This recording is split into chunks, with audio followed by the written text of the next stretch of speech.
Well, we started writing the day that we finished the last album, X and Y, because we felt immediately like we had something to prove, or we felt hungry again. So after concerts, we'd write, or I would write, or Johnny would write through the night, and something about when you come off stage, you have a 4-hour period of adrenaline. So most nights we wrote songs. We'd play a lot together in sound checks. Yeah, we did actually. Yeah. We had hundreds of hours of sound check recordings of new things when we finally got to the recording studio to go through. I don't think we're embarrassed to say that we jammed a bit. We can use that word. We've been around long enough. We had a jam. So what? Sue us. That was the song "Sing" was quite inspiring for one song. Well, that was while we were still on tour with X and Y though. The song "Sing" by Blur. Yeah. That's right. We listened to it in a room with an ice sculpture. Do you remember? Oh yeah, I do. Backstage in somewhere or other. We tried to make one of our songs, the song called "Lost," sound a bit like that song. We're one of the world's worst but most enthusiastic plagiarists as a band. We'll try and copy anything, but tends to fail. So we come up with something that sounds like us, only through trying to sound like somebody else. I think what's the key rule for this record was that we couldn't do anything that we felt comfortable with before, like throw out the old tricks, and make sure that each track had its own colour. The more things you've done, the more things you've recorded, the bigger the danger of plagiarising yourself is, I think. And so we really wanted to avoid doing that. The key rule was that we could steal from anybody except ourselves. We've been looking for a long time for somewhere to call like an HQ or something like that, but they're not very easy to find in London. There's quite we all wanted to be somewhere that it was close enough for all of us to kind of get around, get to and from any time of day or night. And then one afternoon, I think Chris was just walking past this little alleyway and saw some guys there, and there were guys with clipboards and outside the place, and they walked in, and Chris just kind of poked his head round the door and saw it opened out into this, because it's very from the road, it's very kind of hidden and you can't really see anything, and then it's quite a big 3 floors of lovely space. I think at the time it was an art gallery, and these guys were in there just about to sign off on it, saying, yeah, we're gonna buy it. And I think Chris just had a chat to the estate agent and said, we want it, we can sign it, today.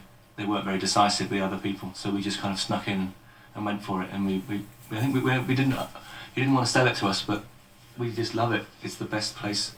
It's like everything we do, our photos, we do meetings, we have everyone who helps us out with, our daily stuff, and we have our studio, and we have an engineer who's here all the time. It just takes the kind of shackles off recording, and you're not in somewhere where you're paying £1,500 a day and there's a pressure to press the button and get the red light on and start recording. So we just come in and write, and we spent most part, the majority of the time we spent on this record was just playing and rehearsing and writing with no kind of pressure to actually record. It took us about 4 months, I think, to build the bakery and put the studio in and soundproof it and then get everything working. And but I think up until this point now we've had a good year of actual recording in here and being sort of fully operational. But as Will says, I think the most important thing about it is it feels like home, and you can come in the middle of the night if you want to, and it's just a great place to meet and discuss everything, other than just music. On the last record, we didn't really play a lot of the stuff together, and here was so the bakery was totally opposite, because we were there for months and months on end, doing nothing but writing and playing, and occasionally we pressed just like a simple kind of stereo mix to hear back something about something that we'd done, but there was no kind of we've got to get this now, and we've got to start editing it, and we've got to start producing. It was just let's see what happens, and it gave us so much time it gave the song so much time to breathe. When you play together, you're always trying to impress each other to a certain extent, and especially when when a song's being developed, there's always the need to find some sort of hook or some sort of rhythm or some sort of line which is gonna be the counter melody, or something which is gonna, you know, give the song an edge or something else. So, you know, quite often it's a case of, you know, trying to be the first one to get in there and find that. We decided to ask Brian Eno who we should get to produce us, and he said, Me. It's true, we asked him in for a meeting just to give us some advice. We said, Brian, we really want to change things up a bit, and who do you know that's good? He said, well, I could have a go. And then Marcus and Rick, who are the other two gentlemen who produced it, who tend to do the sort of nuts and bolts, the kind of work, making the drums sound good and all of that sort of thing. They just floated from the ether. I don't quite remember how.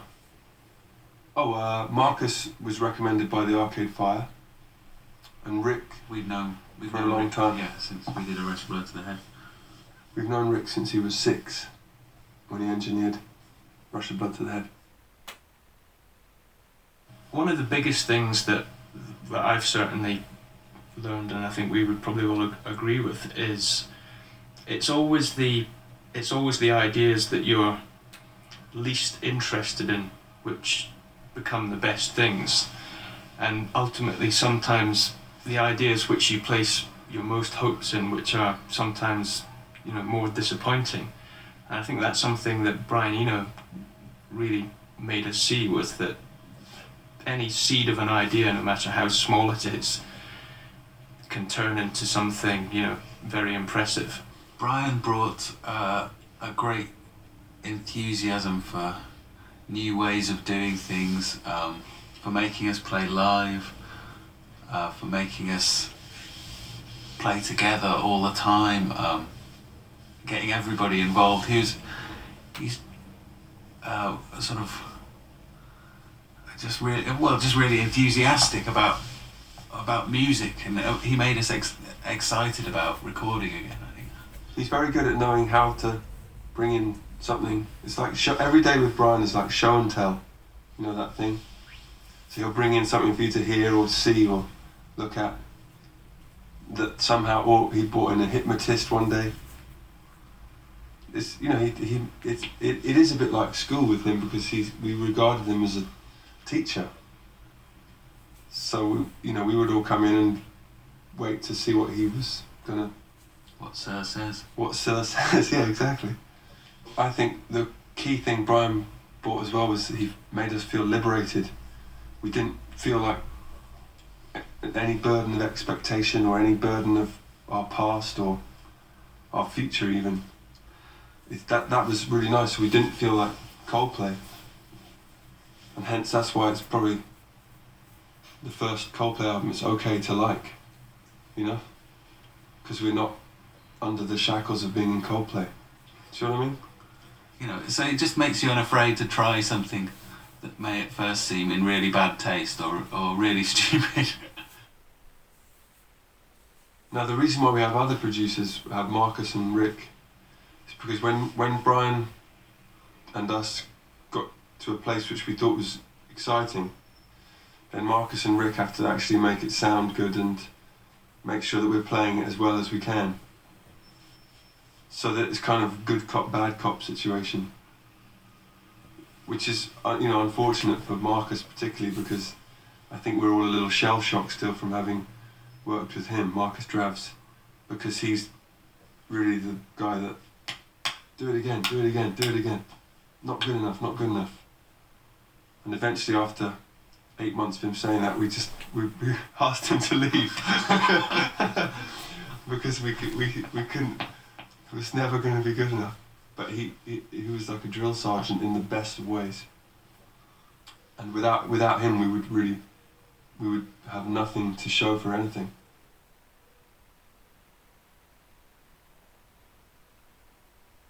Well, the sequence of songs on the record is very important, because as well as the actual selections of songs, the order in which they run can give the overall kind of feeling of the album, whether it's up or down. And as we've experienced in the past, if you get that wrong, you can give over entirely the wrong perception of you know what it's all about. So you know, we place quite a lot of importance on getting the order of the songs right. I remember when we released our first record, we went for a load of interviews in France, and it was when we had a particular track listing, and everyone was like, "Why are you so miserable? You know, this album is very depressing." And we thought, And then we had to listen to the track listing and thought, hey, it is a little bit, kind of ends on a bit of a downer. So we kind of switched things around, and everyone's like, oh, you know, the sound of this record is very optimistic, and you know, it really changes the perception.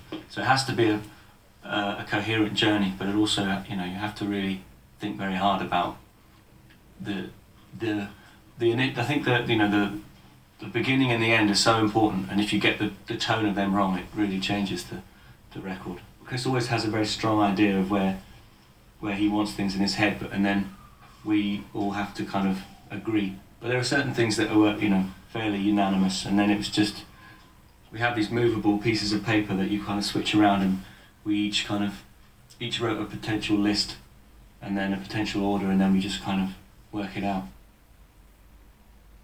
Well, the artwork, well, the paintings are pictured by Eugene Delacroix of the French Revolution, liberty in the French Revolution, and and then we painted on it. Yeah, it was basically the idea of the song "Viva la Vida," whereby the revolutionaries are knocking on the door of the palace, you know, and then spray all the paintings with slogans and ruin all the artwork.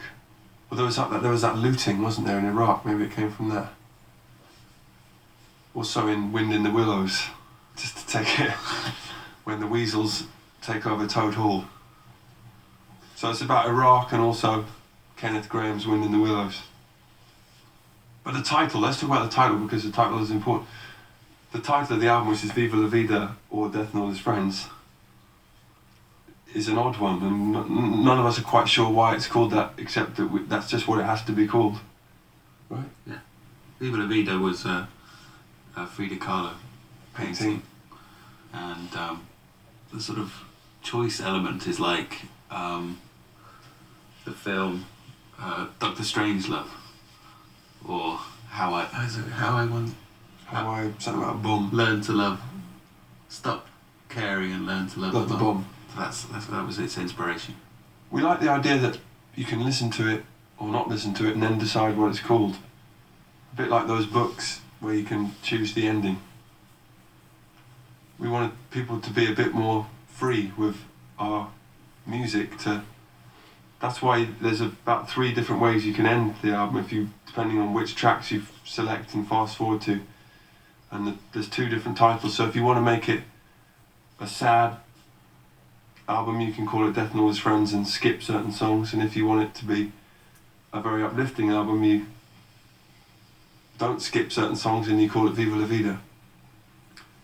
And then we don't get any blame for it being too uplifting or too somber. We did end up using a lot more kind of programmed beats and programmed stuff. Sometimes as the soul rhythm track, sometimes as kind of fleshing out of the drum track. So I don't know, I think very early on we were kind of, in the last couple of years, as everyone has really, the production values in hip-hop music is so, they're just impeccable, and you know, to a large degree it's 90% or 99% of the charm or the appeal of a song is the production in those terms, in hip-hop songs. So for an early period I was writing a lot of stuff on programming on computers, and it just came from the desire to have something that would sound enormous in your car, you know, one of those banging songs. Yeah, it was just a desire to make things sound more punchy and bigger and more kind of, I don't know, more groovy. I think there's songs on this record we haven't ever grooved as much, I don't think. You know, it sounds a bit cheesy, but there's songs that you can kind of move to, which I'm really proud of. Well, Life from Technicolor was, well, originally it was a fully fledged song, which still exists, but we felt that the full-length song didn't fit on the record. But we were always very keen on the instrumental part of that song at the beginning should be the first thing on the record, just because it's uplifting and it's different and it sort of sets the tone for the rest of the album. So it wasn't really ever in question that was what was going to be the first thing you would hear. We wanted to start with A, the best ringtone of all time, and B, I didn't want to sing for a few minutes just so that people who didn't like us could enjoy it for a while. See what I mean? It comes out of insecurity but also confidence. It's that great dichotomy that we're very good at, which is feeling like we're the best band in the world but also feeling like we haven't done anything good yet. So that's all encapsulated. The whole of our life is encapsulated in that 2 minutes of music. And that riff is, I'll say it myself, a good ringtone. I've certainly got it on my phone. Cemeteries of London. That's inspired by those Marvel comics. Those dark blue and grey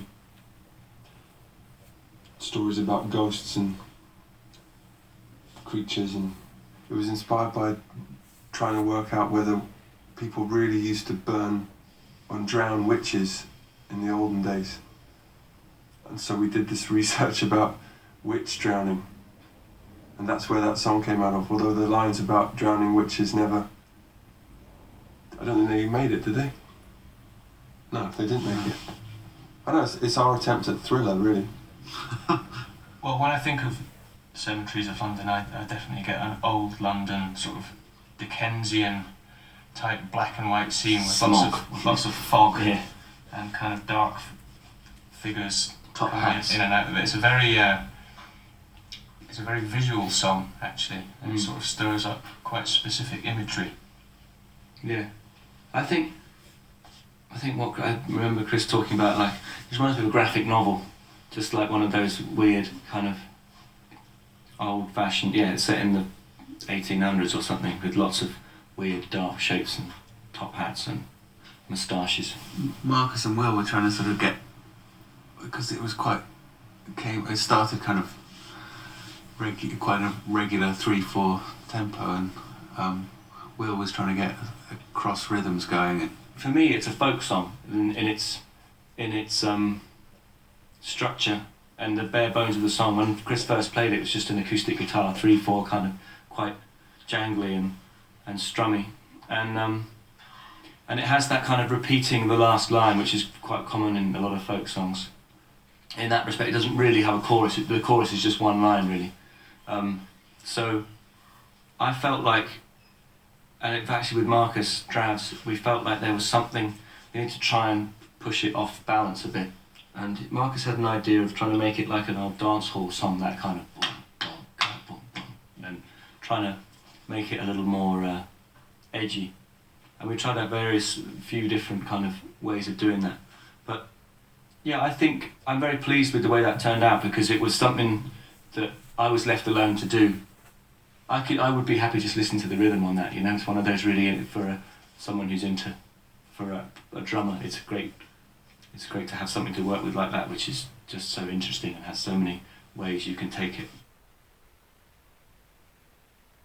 Well, Lost is the cornerstone of the album. There's always a song on our albums which is the cornerstone around which everything else gets written. And that one, for me anyway, is not necessarily for all of us, but for me that's the most important, in terms of, without that we wouldn't have got all the others. We wrote it in a sound check after we listened to that Blur song, Sing. And then Will, I don't know, I think Phil, our secret fifth member, said to Will, or someone said to Will, have you tried programming drums or something? And he said, no, I can't really be bothered. And then we came in the next day and he'd done this beat. It was the best beat ever. And he was like, he pretends not to be excited about it, but he is, deep down. Well, we've been trying for a about 2 years now to record a song that didn't have any choruses, didn't really have any verses, was just sort of one section, another section, and into a different section. And 42 was the first time we were able to do it successfully. Although every time we've tried it, we've called the song 42. Yeah. That's about the ninth 42. It's our attempt at Bohemian Rhapsody, Paranoid Android, all those songs that we love that go A, B, C, D, E, F, G in structure. I'm talking structure here, kids. It's very complicated. As Johnny mentioned, 42 was an attempt at an unconventional song structure. Chris mentioned Bohemian Rhapsody and Paranoid Android, but also the Beatles on Abbey Road did it as well, quite a lot. So there are definite sort of Beatles influences on that song, if people were to pick up on that. But I think it's totally it sort of became our own thing, and we've tried songs with ABC sections before and they hadn't worked. So I think we were all really quite surprised and pleased when it actually came together as a tangible piece. I remember there's obviously 3 totally distinct sections, and I remember loving all of them. But whenever we tried to play them through, they sounded like, how on earth is that going to work? How are you going to join those 2 sections? And it was, it was a real lesson in, if you're bold about things like transitions between sections that don't sound like they're going to work, if you really just hit them hard and go very, very, don't try to be too clever about it, the confidence kind of pulls it off, rather than, it doesn't sound silly, it just sounds natural, but you really have to let it do its work. Lovers in Japan. It's a great divider, that song, because it's quite light, but it's really important to the whole balance of everything. And it's just about elopement and, running away with someone, just trying to be free. See, I think a lot of the record is about trying to break away from other people's power or influence. Lyrically, that's what it seems like to me, but it's just about escaping from the norm, and that song is really about that. Well, the story behind the piano and Lovers in Japan is there was a studio in New York called the Magic Shop, which we did some work in, and they had what's called a tack piano in there, which is essentially a piano with drawing pins on the hammers, which gives it a very sort of harpsichord type sound, and Chris was really enjoying playing that. And when we came back to the bakery, we decided that we'd like to make one. So I think Chris and Johnny went out and bought the cheapest piano they could find, and then Will and I Painstakingly pushed in all the drawing pins into the hammers, and it just worked brilliantly. But we don't take any credit for the actual playing. No, we just did the thumb work. And Chris, I think it was a riff that had been around for a while. In fact, quite a long time, but we never quite worked out how to do it and the best way to make it happen. But it was maybe the tacks in the piano that did it, so we can possibly take a tiny bit of credit. Yeah, Rain of Love we recorded live all together. The original one went on for sort of 20 minutes. We were having sort of just so into the moment. We cut it down a fair bit. I'm not sure anyone else would have been quite as into it as we were for 20 minutes, but it's quite a fresh sounding song, really, I think. Do you agree? I would agree that our album, say what you like about it, but it's the most concise that we could have made it.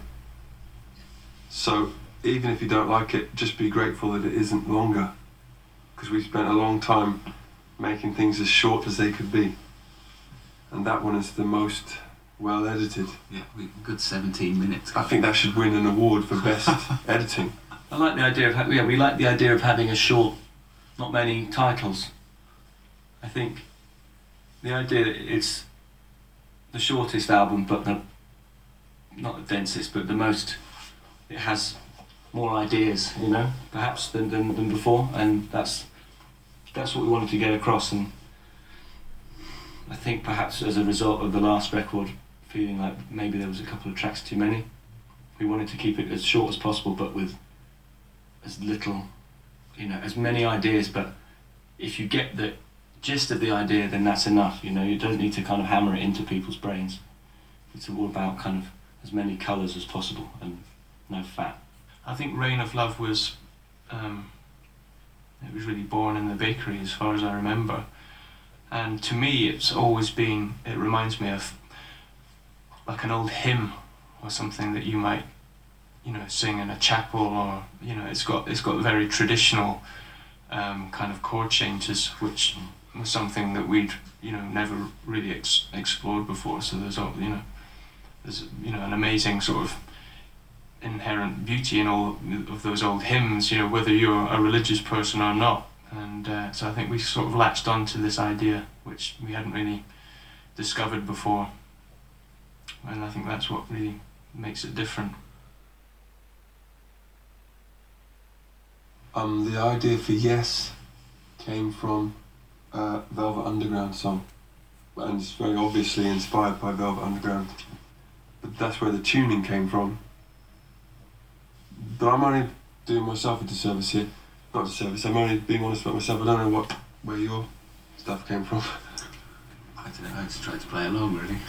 Oh, you always never want to take responsibility. I think one of the best things about this record is that Chris has really, I think, deliberately tried to kind of not expand his vocal range. He's capable of singing in all, you know, all areas, but, you know, he's really tried to pitch songs at things that are quite challenging for him, which I think is really brave, because he has, you know, he's a very recognisable voice, and a lot of our previous songs are kind of pitched at that breaking point between the full voice and the falsetto voice, and I think that the lowest note he's ever sung and the highest note he's ever sung are on this record, which just sounds like a slightly flippant fact, but it's especially in Yes, and where he has it's just a totally different sound for us, and it's very rare that he sings that low, and I think it gives it so much,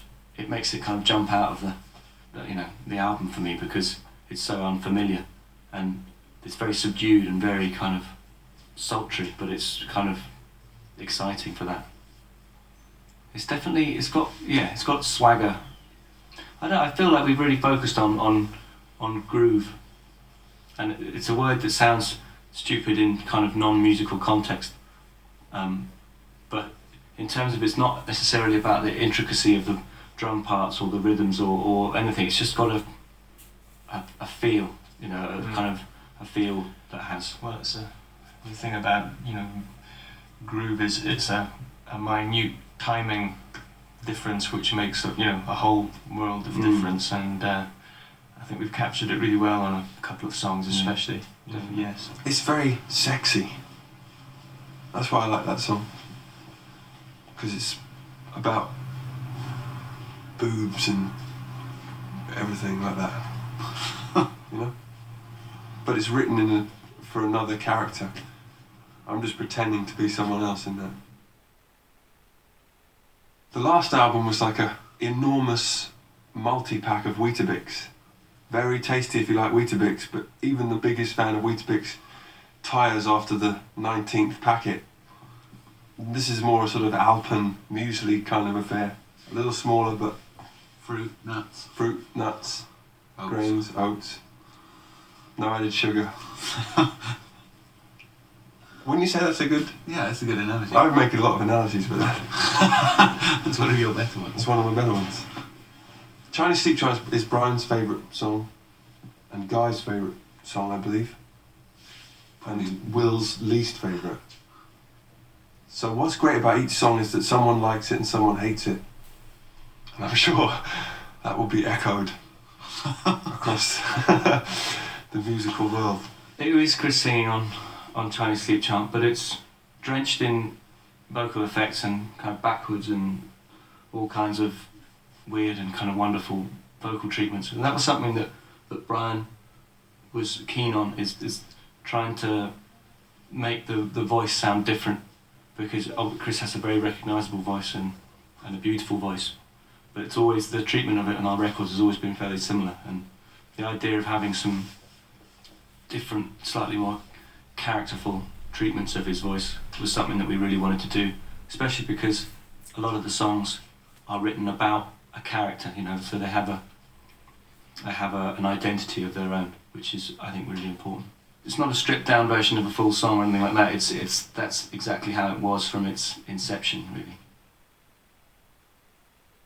Well, Viva la Vida is a song like Yes, in that it's trying for the first time to be another character, and that's where all the idea for the artwork of the album comes from, that song. And I think along with Lost, that's like the other cornerstone, you know. And that's the song that we're most looking forward to playing live, because it has a good sing-along at the end. I don't know if it was from reading something or other, but or maybe it was after seeing some, like the Scarlet Pimpernel or something. I can't remember, but the idea of a king who has really messed up. I mean, you know, it doesn't take an idiot to work out who this might be. But, you know, there's a lot of people who are leaders for a while, and then towards the end of it, they realise, oh, I didn't do such great things, and everyone's kind of storming the palace. So that song's about that sort of last 10 minutes when all the revolutionaries are banging on the door, what might be going through your head, you know? That's whenever I think about that song, I think about great big doors being banged on. It wasn't the easiest of songs to get right. You know, it had a few different incarnations along the way, but I've, you know, really pleased with the place it's ended up in. I think that song, Viva la Vida, for me, it's my favourite vocal I think that Chris has ever done in terms of the lyrically, just because it's so evocative. It's just the spirit of the record, that particular song and that vocal. It's just, unfortunately, we had, like, you know, we were always talking about these decisions, brave decisions that we wanted to make, and not wanting to sound like old Coldplay or whatever, not trying to repeat anything we'd done. And there were, like Guy says, a couple of incarnations of that song which sounded a little conservative, and I thought the best way to make it stand out would be to just strip it back from all the instrumentation apart from the strings and the piano, really, and, you know, it's just got a bass drum and a bell, and you know, there's not much else to it, and the song has a chance to breathe. Well, Violet Hill is really Johnny's stepping up to the plate, to me, because everybody knows that the singer of Coldplay does what he does, and the chords will do what they do, but no one really, it always kind of annoyed me that Johnny never quite got as much credit as I think he should have. So what I like about that song, and the reason why we're putting that out first, is because it's just so full of Johnny, just being like a guitar hero.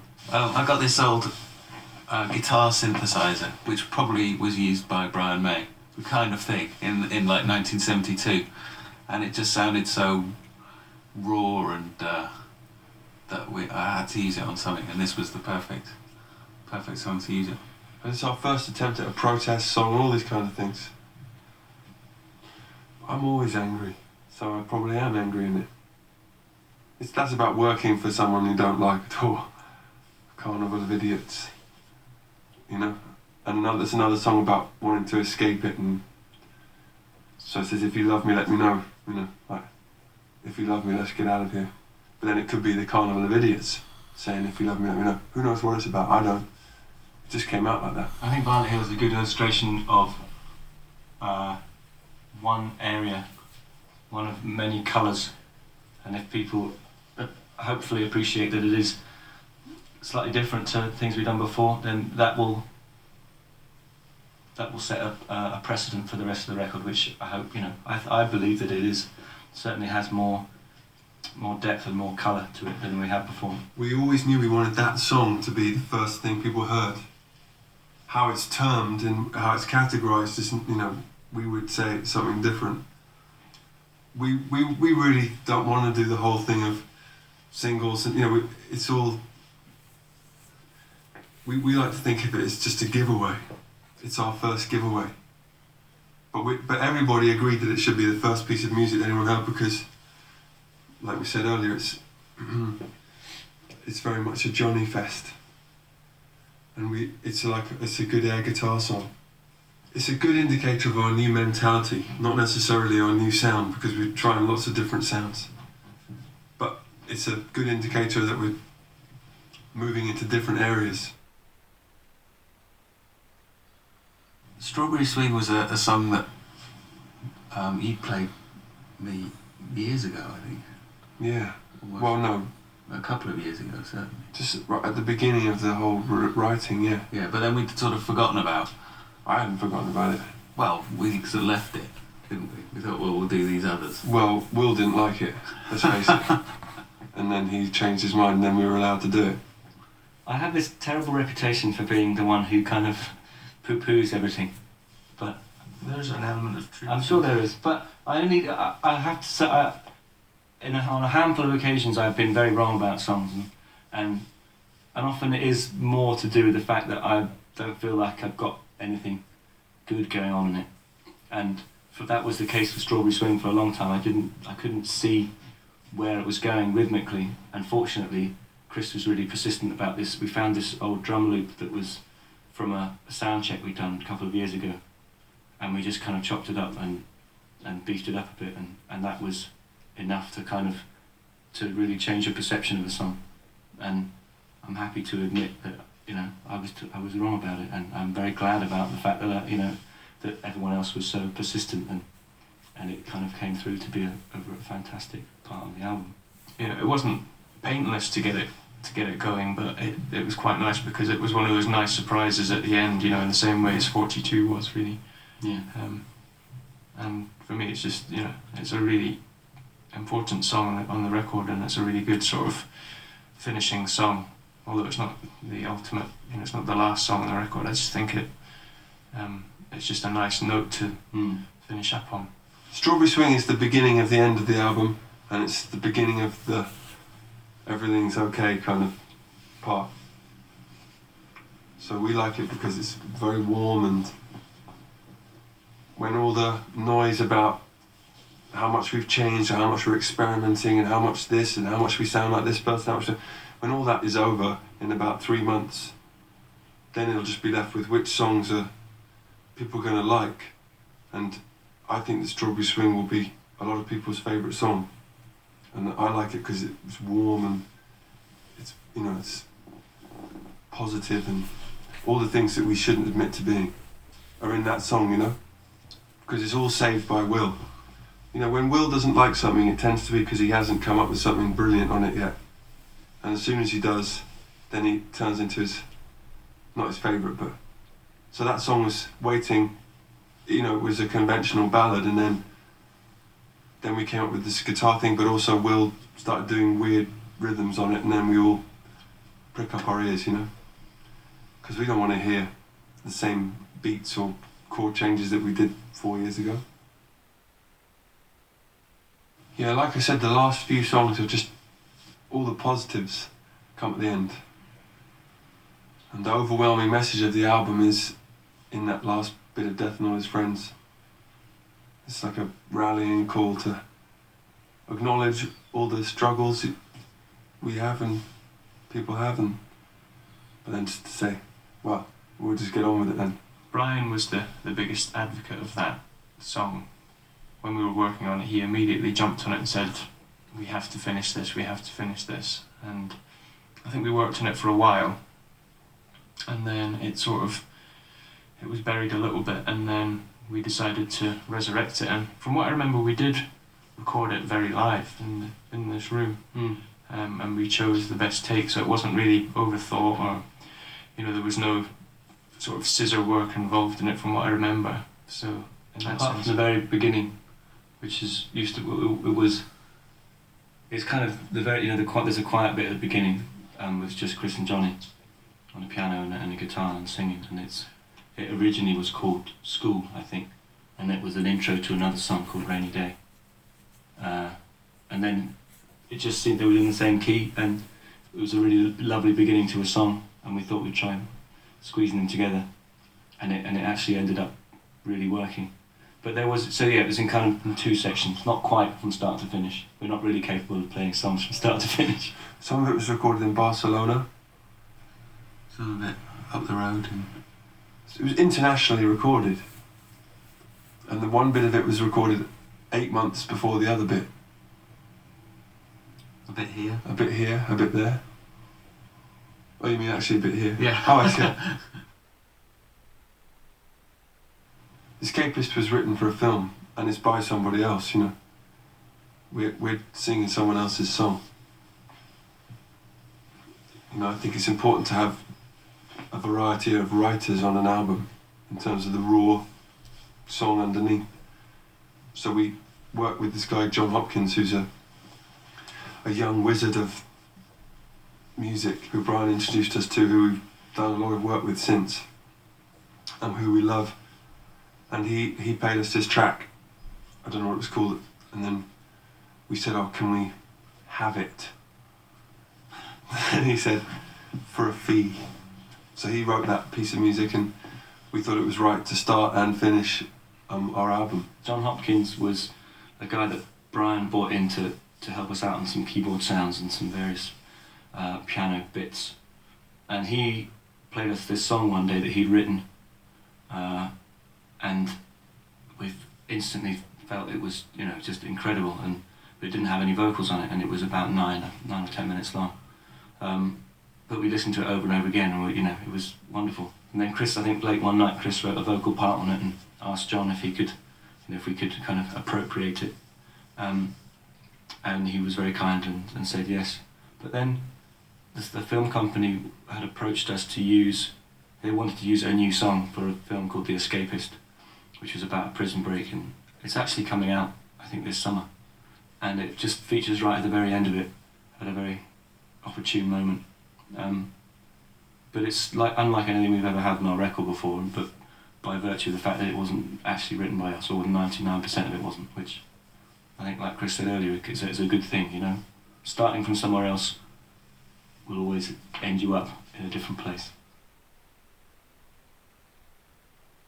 My favourite lyric on the album is in the song Viva, Vida. It's kind of the opening, well, it's 2 lines really, but the one that ends in "Sweep the streets I used to own," just because it sounds like it's very evocative to me, and it conjures up a very sad image, but I think it's one of Chris's, well, I think it's one of ours. The best lyric.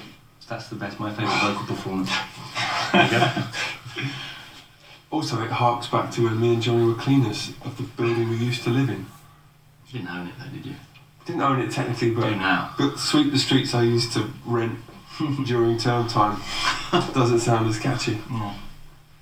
Lyrics quite often have different meanings to it at different times, so, you know, in 6 months' time I might pick up on something which I didn't before, and it will probably mean the world to me, but so it's quite hard to choose. But, you know, if I was to pick something to talk about right now, you know, I'd like to talk about Chinese sleep chant, because I think that's a slightly different style of singing, you know, and you can hardly really hear what the lyrics are, so it's kind of very open to interpretation, and so you just kind of get the mood from it. So, you know, I'm really enjoying, you know, that sort of Gobbledygook.